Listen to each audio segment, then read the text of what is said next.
France, Agnès Buzyn débloque 400 millions d'euros pour les EHPAD. Agnès Buzyn, ministre des Solidarités et de la Santé, à l'Assemblée nationale, le 26 septembre 2017.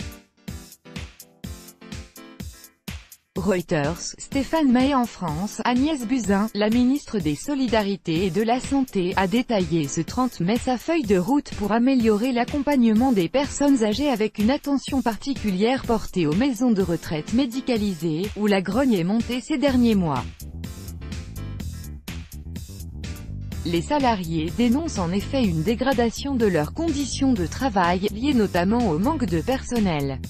La ministre a donc présenté des mesures à court terme pour ces établissements.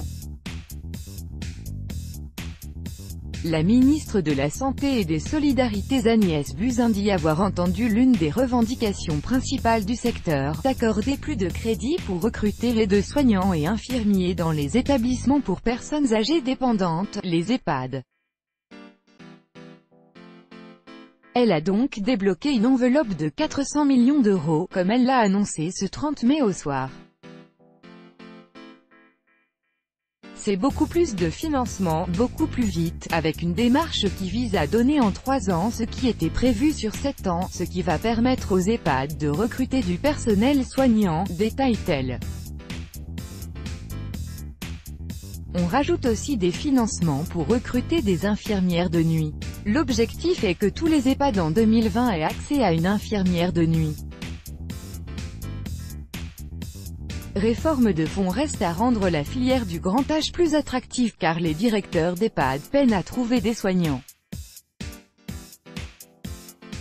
Agnès Buzyn mise sur la formation continue ou l'évolution des carrières. Autre mesure, le développement de la télémédecine pour mieux prendre en charge les résidents des EHPAD, souvent très âgés et qui souffrent de plusieurs maladies chroniques.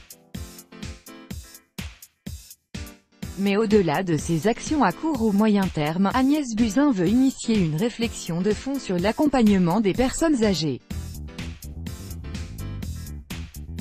Beaucoup de personnes qui sont aujourd'hui en EHPAD ne l'ont pas choisi et souffrent de l'isolement, souligne-t-elle.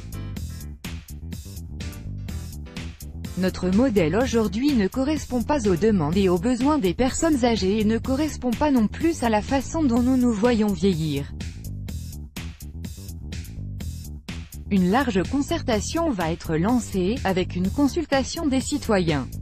La ministre en appelle à un changement de modèle, pour que la vieillesse ne soit jamais vécue comme un naufrage.